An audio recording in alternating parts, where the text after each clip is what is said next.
tracks, working from sunrise to set. Every day get challenged, no trade to talents. Barely scraped by, he found fate to balance a straight line and pace, feeling worn and gray. Poor with 4 seeds, 1 more on the way. It was hard days indeed, all work and no play.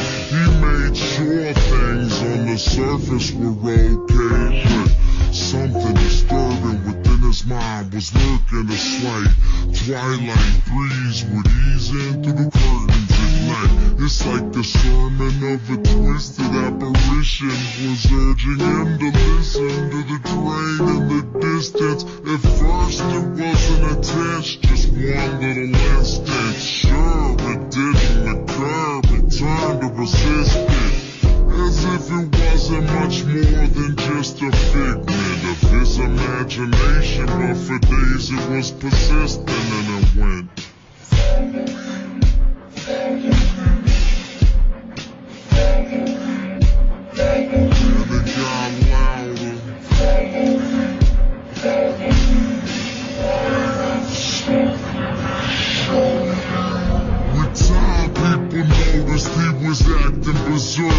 Granny got a call saying he was absent from work, and that was the first. She ran to the pastor at church to ask him what was up with this disastrous curse. But that was the worst. He came back 3 days after, no money in his wallet and his shirt on backwards, stumbling walked off when he called out for his daughter.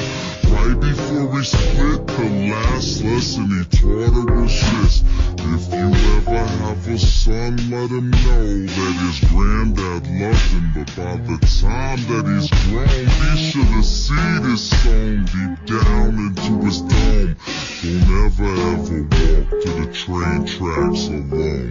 With that, he backed up, reached out for his jacket, told her not to act up and cracked up laughing. After all that happened, he left, never to be seen. 15 years later, when my mother had me, her dad lived a life people can't understand. Went from a family man to rambling man, a gambling man that burned both ends of the candle, folded his hand in, it was too hot to handle.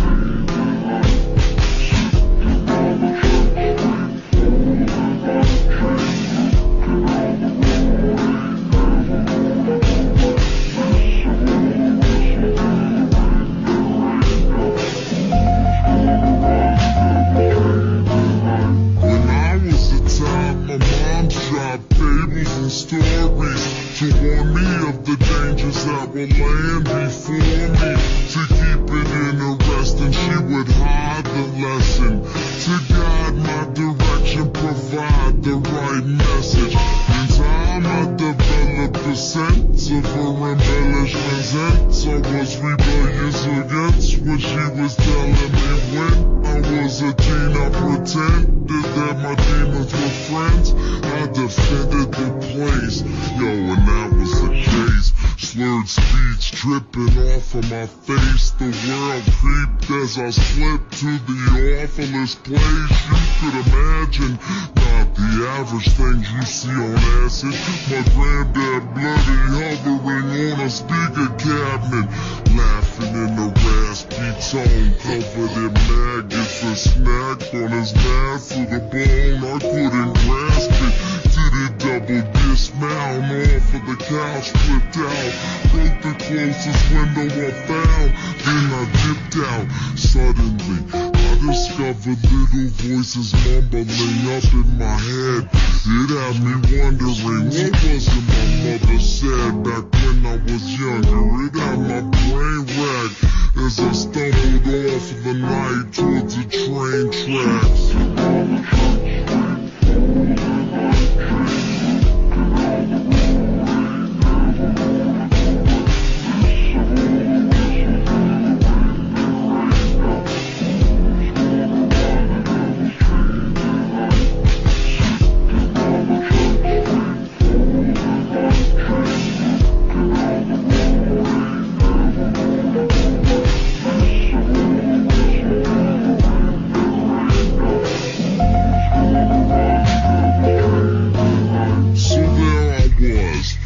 walking through the dark with the buzz. I figured I should walk, that'll ease me off of these drugs. It's like a shark, had to keep moving instead of be ruined. If I sat still, I was doomed, and that wasn't doing. So I marched through the park, slow gone like Donnie Darko. The sparkle of the starlight glowed like charcoal. Despite my demeanor, the night seemed more serene than a morphine fiend in the morgue. It seemed like I lost it. That was when my grandpa's carcass emerged from the dark, gurgling his words of carnage, but he couldn't talk.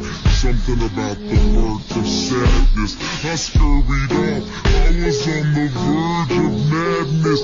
I raced fast pace and the landscape was strange, like a plane parallel to this one, but rearranged.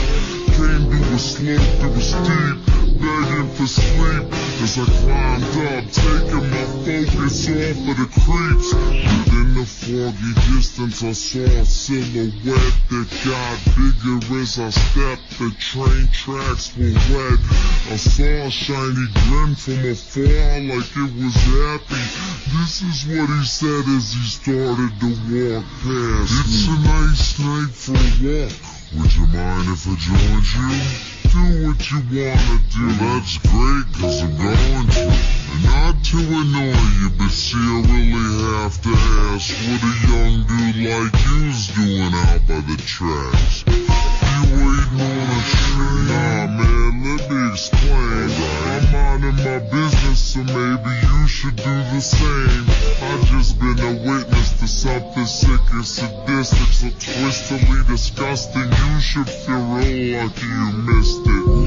Easy with the tongue, son. Try to listen carefully. What you seen's scary, but nothing we compare to me. I could show you things to paint all your dreams for.